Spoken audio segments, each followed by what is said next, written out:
जय हिंद डियर। तो चलिए फाइनली आप लोग का एचएस का अकाउंटेंसी का पेपर हो चुका है। आप लोगों में से बहुत सारे स्टूडेंट कमेंट कर रहा और मैसेज कर सर पेपर थोड़ा टफ हुआ। देखो एक्चुअली पेपर टफ नहीं हुआ है कि जनरली हर साल सर 10 से 15 नंबर थोड़ा सा पेपर घुराता है, ये हम हर बार बोलते हैं, इस बार भी बोले। लास्ट ईयर देखोगे रेशियो एनालिसिस और थोड़ा कैश फ्लो स्टेटमेंट घुराया था। इस बार आप लोगों को एडमिशन ना देकर आपको कहा किया रिकंस्ट्रक्शन दे दे, मतलब रेशियो को नया से लोग चेंज कर रहा है बस। 15 से मतलब एक 6 नंबर का एडमिशन थोड़ा सा घुराया है, एडमिशन ना देके, और थोड़ा बोल सकते हैं इश्यू शेयर में प्रोरेटा डाल दिया है। तो भी हम लोग साल भर जो पढ़ाते हैं वो क्लास में करवा देते हैं, है ना। बट सेशन बोलो जो हम लोग ईयर में करवाया, तो अगर ठीक से देखा जाए तो मॉडरेट पेपर था। एक एवरेज स्टूडेंट आराम से 80 में 60-65 आराम से कैरी कर सकते हैं। हाँ जो सर 80 में 80 आउट ऑफ 80 करना है, उसके लिए तो सर थोड़ा सा 10-15 नंबर हर साल घुराता है। और हम भी बोलते पेपर को थोड़ा घुराना चाहिए, तभी तो सर क्वालिटी ऑफ स्टूडेंट का थोड़ा सा यहाँ पता चलता है कि कौन साल भर पढ़ा है। तो चलिए, और एमसीक्यू बहुत ही इजी आया, थोड़ा बता देते हैं, आप लोग अपना मिला लो कि आप लोग का कितना सही हुआ। और होपलेस होने का कोई जरूरत नहीं, एग्जाम हो चुका है और नेक्स्ट पेपर का तैयारी करो, ठीक है। चलिए, तो एमसीक्यू का क्या आंसर है बताते। देखो पहला क्वेश्चन है the balance of the partners current account, है ना। Balance of the partners current account क्या होता है, तो याद रखना partners of balance current account क्या होता है, मे बी डेबिट और मे बी क्रेडिट। सर क्या होगा डेबिट भी हो सकता है और क्रेडिट भी हो सकता है, ठीक है। सर नेक्स्ट क्वेश्चन का बात करें, interest on capital of a partnership firm. Partnership firm का इंटरेस्ट ऑन कैपिटल क्या होता है ना।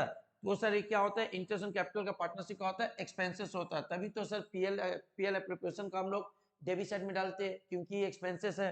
अगर इंटरेस्ट ऑन ड्राइंग होता है सर का होता है इनकम। तो सर इसका आंसर क्या होगा ए।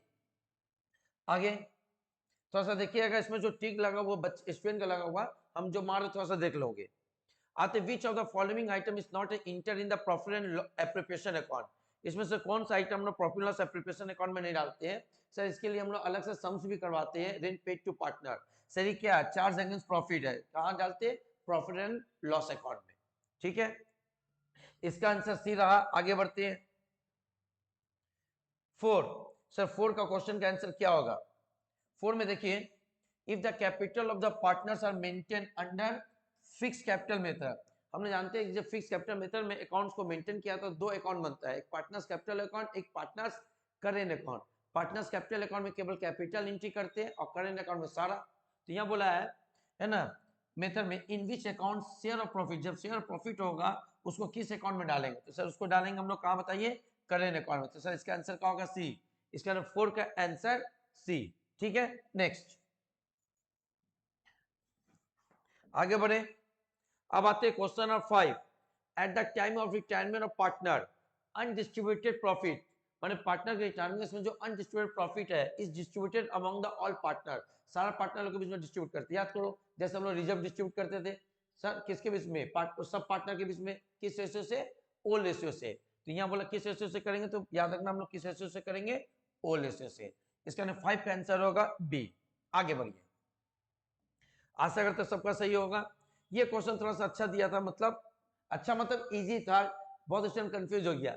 सर यहाँ देखिए A are and B are a partners in a firm sharing profit and loss in the ratio. Sir किस रेशियो से, 6:4:1। सर 6:4:1 से ग्रांटेड मिनिमम प्रॉफिट। सर ये 16,000 का गारंटी दिया बी को, है ना। तो यहाँ बी का पूछता ना थोड़ा सा क्वेश्चन हो रहा था, इसमें थोड़ा सा टेंशन लेता, बट यहाँ इजी तक कर दिया। The net profit of the firm year and, net profit कितना हुआ, 1,32,000। तो बोला आर का शेयर कितना। इसमें अगर ए का शेयर पूछता ना तो थोड़ा अच्छा होता, थोड़ा क्वेश्चन अच्छा होता। सर इजी कर दिया क्योंकि ए गारंटी लिया था किसका, बी का। तो बी का शेयर निकालना पड़े, देखना पड़े उसको 16,000 मिलता कि नहीं, नहीं दिया तो सर इजी हो गया कि आर का। तो आर में से इसका मैंने आर तो प्रॉमिस किया ही नहीं, तो आर का अपना शेयर प्रॉफिट निकले सर कितना, 1,32,000 का कितना परसेंट।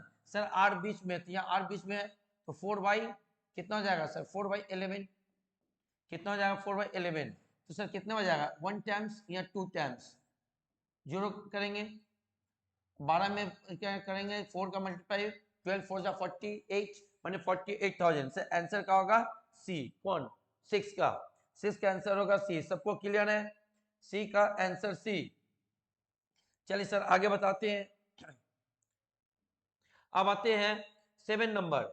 देखिए average profit is ₹60,000 sir average profit कितना 60,000 है, नॉर्मल रेट ऑफ रिटर्न कितना 12% है, कैपिटल एम्प्लॉयड कितना 4,40,000, then value of the goodwill पूछा तो सबसे पहले क्या करेंगे सर 4,40,000 का, सर 4,40,000 का थोड़ा सा यहाँ निकाल दे रहे हम लोग, 4,40,000 थोड़ा सा करते हैं, देखिए ये सिंपल सम सीबी आया हुआ है।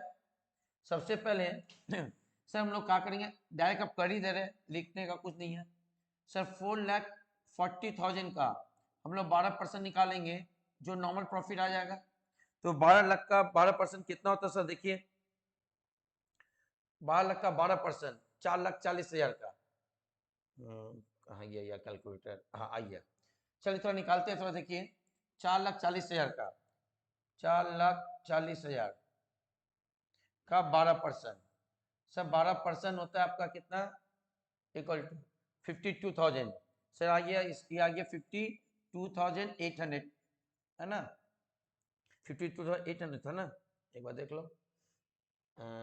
4,40,000 इंटू 12% आ गया, हाँ 52,800, ये हमारा हो गया का नॉर्मल प्रॉफिट, ये हमारा का हो गया नॉर्मल प्रॉफिट। सर क्या करेंगे अब देखो एवरेज प्रॉफिट दिया हुआ है, कंपनी का एवरेज प्रॉफिट कितना है, कंपनी का एवरेज प्रॉफिट है, अगर कंपनी का बताया तो एवरेज प्रॉफिट कितना है, एवरेज प्रॉफिट 60,000 है, तो सर 60,000 से नॉर्मल प्रॉफिट को माइनस कर दो सुपर प्रॉफिट आ जाएगा, तो सर क्या करेंगे सुपर प्रॉफिट निकालेंगे, सुपर प्रॉफिट कैसे होगा 60,000 माइनस 52,800, तो सर हमारा सुपर प्रॉफिट कितना होगा, हमारा सुपर प्रॉफिट क्या करेंगे 60,000 से 52,000 को माइनस कर दो तो आपका आएगा 7,200, 7,200। अभी 7,200 को हम लोग को कहाँ निकालना, गुडविल कौन सा मेथड से देखोगे, कैपिटलाइजेशन मेथड बोला, सर कौन सा मेथड बोला बताइए, capitalisation method, sir capitalisation method से गुडविल का फॉर्मूला क्या होता है, super profit divided by normal rate of return, तो सर हम लोग सुपर प्रॉफिट कितना है 7,200, उसमें नॉर्मल रिटर्न का 12%, सर इसको डिवाइड कर दीजिए, तो अगर आपको इसको डिवाइड करते हैं तो सर 7,200 सॉरी हाँ 7,200 कहाँ गया 7,200 सर डिवाइडेड बाय 12%, कुछ गड़बड़ हो रहा है एक सेकेंड, 7,200 डिवाइडेड बाय 12%, हाँ कितना आ गया सर, आ गया देखिए 60,000, तो सर इसका आंसर कितना होगा, इसका आंसर होगा 60,000, आते देखते हैं कि नहीं ऑप्शन में, ऑप्शन में देखिए है कि नहीं सर, इसका ऑप्शन में हाँ 60,000 देखिए यहाँ दिया हुआ डी में है ना, तो आंसर क्या होगा सर 7 का आंसर होगा डी। ओके आगे बढ़ते हैं सर, देखिए 8 नंबर में क्या क्वेश्चन दिया है, ए बी एंड सी है ना,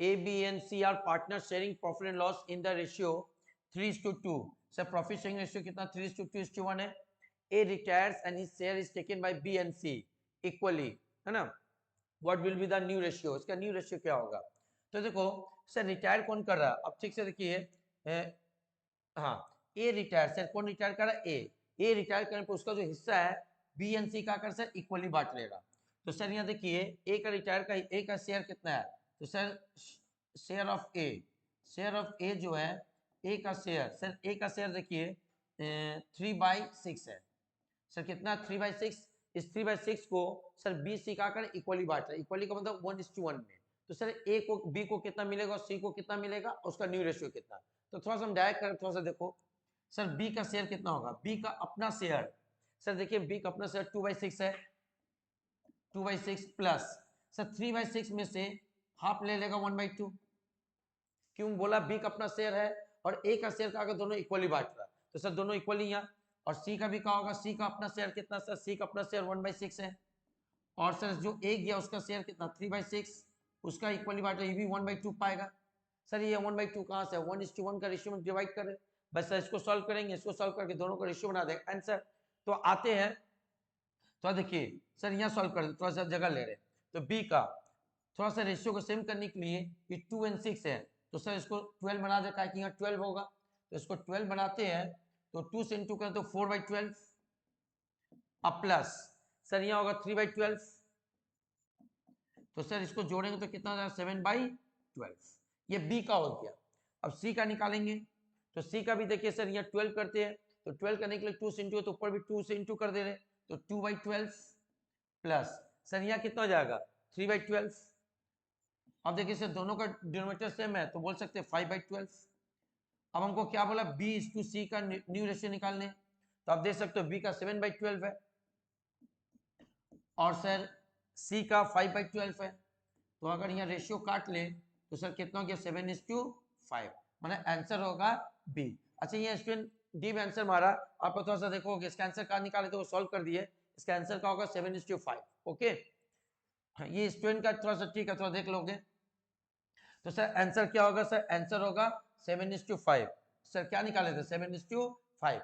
ओके आगे बढ़ते हैं सर 8 नंबर के बाद question number 9, application money can not be less than. Sir याद रखना कंप्लेंट 2013 में लिखा हुआ है कि एप्लीकेशन मनी 5% से कम नहीं लेना चाहिए, जो शेयर का प्राइस होता है, जो नॉमिनल वैल्यू फेस वैल्यू जो होता है उससे 5% कम नहीं होता है। इसका आंसर होगा 5%। द डेफिसिट रिजल्टिंग, सर क्या बता रहे, the deficit resulting from the reissue of forfeiture share at a discount are required to be adjusted from the, याद करो जब हम शेयर को फॉरफिट करते हैं तो उसको रीइश्यू करते हैं डिस्काउंट पर, डिस्काउंट में जितना डिस्काउंट है पैसा हम लोग एडजस्ट करते हैं शेयर फॉरफीचर से। तो सर इसका आंसर क्या होगा, इसका आंसर होगा बी। सर इसका मतलब है 10 का आंसर होगा बी। ठीक है आगे बढ़े sir next, discount on issue of share. अगर हम लोग मार्केट में किसी को शेयर डिस्काउंट पर देते हैं तो ये क्या होता है, तो सर ये एक तरह का कैपिटल लॉस है, ये एक तरह का capital loss, share is a part of capital, ये हमारा कैपिटल लॉस है, रेवेन्यू लॉस नहीं है। आगे बढ़े तो सर इसका आंसर क्या होगा, 11 का आंसर होगा ए, 11 का आंसर होगा ए।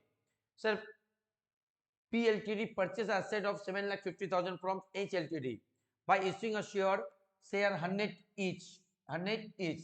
सर 100 रुपया करके इश्यू किया, ओके अब वो शेयर प्रीमियम पड़ता 25 रुपया का। The number of share to be issued by the P Ltd to settle the purchase consideration. Sir 7,50,000 का खरीदे हैं, हम उसको शेयर से पेमेंट करेंगे, है ना, तो सर 7,50,000 को हम लोग किससे डिवाइड करें 125 से, क्योंकि हमारा शेयर क्या प्रीमियम वाला है, तो 7,50,000 को 125 से डिवाइड करो। सर देखते हैं कितना आता है, 7,50,000 को 125 से डिवाइड करो तो सर देखिए, अरे बाप बड़ा हो गया ये, एक सेकेंड, हाँ अच्छा चलो करते हैं 7,50,000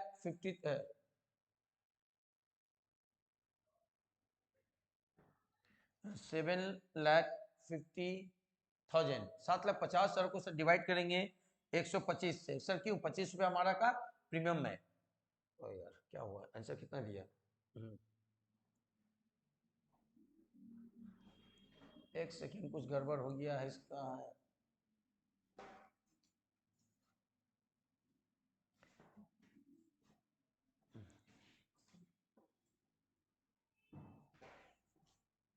चलिए 7,50,000 डिवाइडेड बाई 125, तो आपका आएगा 6,000।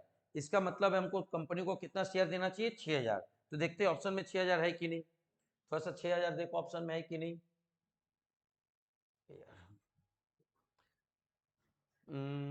हाँ हाँ देखिए 6 आंसर है आपका, आंसर का होगा सर 12 का होगा ए, 12 का आंसर का होगा ए। आगे बढ़ते हैं तो 12 का हो चुका, फिर नेक्स्ट सर 13 का देखिए, if fully paid up share ₹10 lakh are issued for the purchase of business having net asset 12 lakh, the balance ₹2 lakh will be transfer.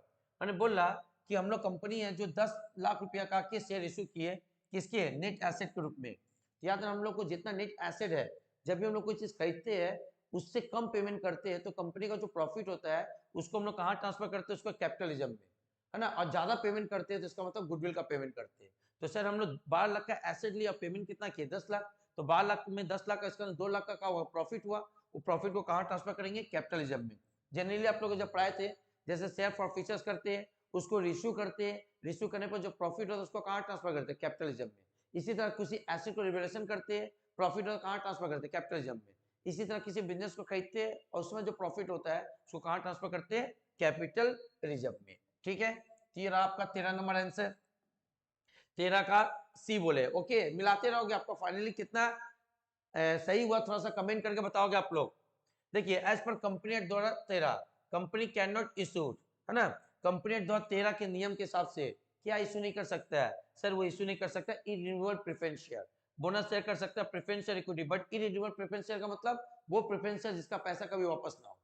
तो प्रेफरेंस शेयर जनरली बहुत तरह का होता है। अगर यहाँ बात करें तो दो तरह, एक रिन्यूएबल प्रेफरेंस शेयर, दूसरा इरिन्यूएबल। तो इरिन्यूएबल इशू नहीं कर सकता है। तो सर इसका आंसर बताया, तो इसका आंसर होगा आपका बी, इसका नहीं 14 का बी।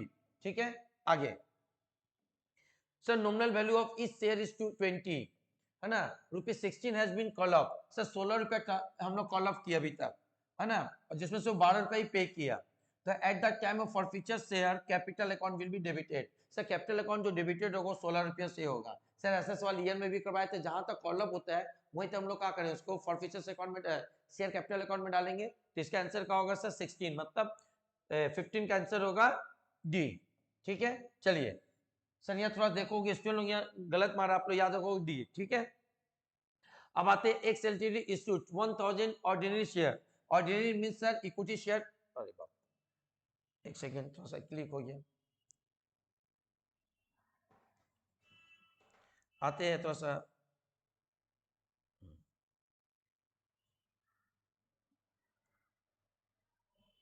हाँ, तो सर देखो, तो सर ऑर्डिनरी शेयर का मतलब क्या होता है? ऑर्डिनरी शेयर का मतलब भी होता है इक्विटी शेयर। तो sir 10 sir equity share issue के 10 रुपए करके at a premium 20 rupees, all money were receive, सारा पैसा मिल गया। तो sir amount of share capital, share capital में कितना जाएगा? तो सर शेयर कैपिटल में तो 10,000 इंटू 10 1 लाख रुपया जाएगा।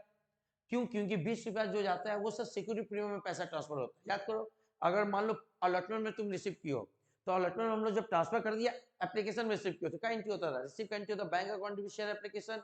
ट्रांसफर का एंट्री क्या होता है? Share application account debited to share capital to security premium. इसका मतलब शेयर कैपिटल में कितना पैसा ट्रांसफर होता था सर? फेस वैल्यू, प्रीमियम का पैसा प्रीमियम में ट्रांसफर होता है। तो सर ये 20 रुपए तो प्रीमियम है। तो आपसे पूछा, बताइए सारा पैसा रिसीव हुआ तो शेयर कैपिटल में कितना पैसा जाएगा? सर शेयर कैपिटल में पैसा जाएगा 1 लाख रुपया। कितना ट्रांसफर होगा? 1 लाख। इसका मतलब 16 का आंसर होगा ए, 16 का आंसर क्या होगा? ए। चलिए आगे, time gapping between two call. Sir हम लोग याद करो, जब भी शेयर इशू करते हैं उसमें जो इंस्टॉलमेंट लेते हैं, एप्लीकेशन, उसका क्या लेते हैं सर? अलॉटमेंट, उसका कॉल, फर्स्ट कॉल। तो दो कॉल के बीच में जनरली कितना गैप होता है? दो कॉल के बीच में जनरली सर 30 दिन का गैपिंग होता है। कितने दिन का होता है? 30 दिन का। तो सर इसका आंसर क्या होगा? 17 का आंसर होगा बी। ठीक है, आगे sir discount on issue of share. तो discount on issue of share है, क्या बोले sir? Discount issue of debenture on account is fictitious asset. आपको याद करो, हम बताए थे फिक्टिशियस एसेट क्या होता है? Discount on issue of share होता है। तो एक तरह से डिस्काउंट इश्यू शेयर एक तरह का फिक्टिशियस एसेट है। तो सर इसमें इसका आंसर क्या होगा? 18 का होगा सी। चलिए 18 का हो गया सी। नेक्स्ट आगे बढ़ते हैं, देखिए अब यहाँ आते हैं, if cash sales, cash sales 50,000 किए, कैश सेल 4,50,000 किए, इसका टोटल सेल हो गया आपका 5 लाख। टोटल सेल कितना किए? 5 लाख। टोटल सेल कितना किए? 5 lakh. Cost of goods sold rupees 4,40,000। Sir cost of goods इसको खरीदे थे कितना में, बनाए थे कितना में? 4,40,000। हाँ 4,40,000। इसका मतलब 4,40,000 का सामान आप 5 लाख में बेच दियो, तो सर प्रॉफिट कितना हो गया? 60,000 का। सर प्रॉफिट कितना का हो गया? 60,000। किसी को ग्रॉस प्रॉफिट, और आपसे पूछा ग्रॉस प्रॉफिट रेशियो निकालो। सर ग्रॉस प्रॉफिट रेशियो निकालने का फॉर्मूला क्या होता है? Gross profit by net sale to 100। तो ग्रॉस प्रॉफिट आपका 60,000 है। सर नेट सेल कितना है? नेट सेल 5 ही लाख होगा क्योंकि सेल्स रिटर्न नहीं है, इनटू 100। इसका मतलब सर क्या होगा? 102, 2 जीरो कैंसिल, 1 2 3, 1 2 3, 12 5 60, है ना। तो सर यहाँ 12% होगा, आंसर का होगा डी। आंसर का होगा सर डी, किसका? 9 का 12%। चलिए सर ये भी सॉल्व हुआ। इसका ना एमसीक्यू एकदम टफ नहीं था, इजी था। अगर आप लोग पूरा साल पढ़े हो और नहीं तो सही भी पढ़े हो तो आ सकता है। सर आगे बढ़ते हैं, 10 का answer, under which tools finance analysis, है ना, 100% taken as a base. Sir कौन सा टूल में हम लोग 100% क्या करते हैं? बेस मानते हैं। तो सर किसमें? कॉमन साइज स्टेटमेंट में, इसमें 100% मान के हम लोग काम करते हैं। ठीक है, तो सर इसका होगा 20 का ए, 20 का आंसर का होगा ए। सर आगे बढ़िए, क्विक एसेट। सर ये फॉर्मूला है, आप लोगों को यूट्यूब में भी पढ़ा है, क्विक एसेट क्या होता है, करेंट एसेट में से क्या करते हैं, इन्वेंट्री, इन्वेंट्री का मतलब क्लोजिंग स्टॉक, और इसमें क्या करते हैं, प्रीपेड एक्सपेंसेस को माइनस करते हैं, तो कहा जाता है क्विक एसेट। जैसे क्विक लायबिलिटी कैसे निकलता है, current liability minus bank overdraft, वैसे क्विक एसेट निकलता है का current asset minus closing stock, मतलब इन्वेंट्री माइनस प्रीपेड एक्सपेंसेस। इसका आंसर होगा डी। इसका मतलब सर 21 का आंसर होगा डी। क्लियर हुआ सबको, समझ में आया? आगे तो आते हैं 12 बोले 22 इंटरेस्ट पेड ऑन डिवेंचर। जब हम लोग डिवेंचर पे जो इंटरेस्ट पे करते हैं वो क्या है सर, वो चार्ज अगेंस्ट प्रॉफिट है, चार्ज अगेंस्ट प्रॉफिट है। सिंपल भाषा में जो पीएल में एंट्री करते हो चार्ज अगेंस्ट प्रॉफिट, और जो पीएल एप्लीकेशन में एंट्री करते हैं सर वो एप्लीकेशन ऑफ प्रॉफिट। तो हम लोग याद रखना डिवेंचर जो पर जो इंटरेस्ट पे करते हैं वो बिजनेस का चार्ज अगेंस्ट प्रॉफिट है, ठीक है। तो सर इसका आंसर क्या होगा, 22 का आंसर होगा आपका, 22 का आंसर होगा ए, ठीक है। चलिए अब आते हैं 23, which of the following is not the tool of the financial statement analysis। Sir financial statement analysis का इसमें से कौन सा टूल नहीं है, तो सर कॉमन है, बैंक स्टेटमेंट तो होता नहीं है, कभी सुने नहीं, हाँ कंपैरेटिव होता है, कॉमन साइज एंड ये होता है, क्या नहीं होता बताइए।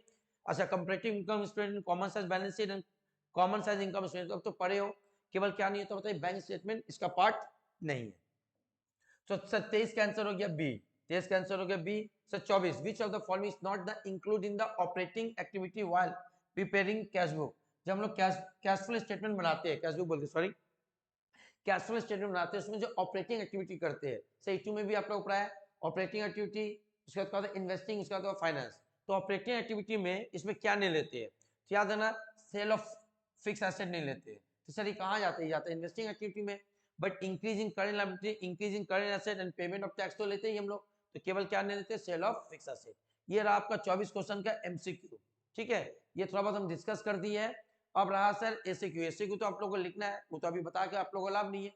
रहा सर डिस्क्रिप्टिव, तो आज देखते हैं मेरा क्लास खत्म होने के बाद क्या हो तो थोड़ा सॉल्व भी कर देंगे, और नहीं तो कल सॉल्व करके अपलोड कर देंगे। आप लोग कभी अभी एमसीक्यू 24 में से आप कितना सही हुआ जल्दी से कमेंट करके बताइए, और थोड़ा पेपर अगर किसी का थोड़ा सा कम बेसी होता है, अभी टेंशन मत लीजिए, अभी नेक्स्ट में एग्जाम का तैयारी करिए, ठीक है। तो चलिए मिलते हैं नेक्स्ट वीडियो में, आज के लिए जय हिंद।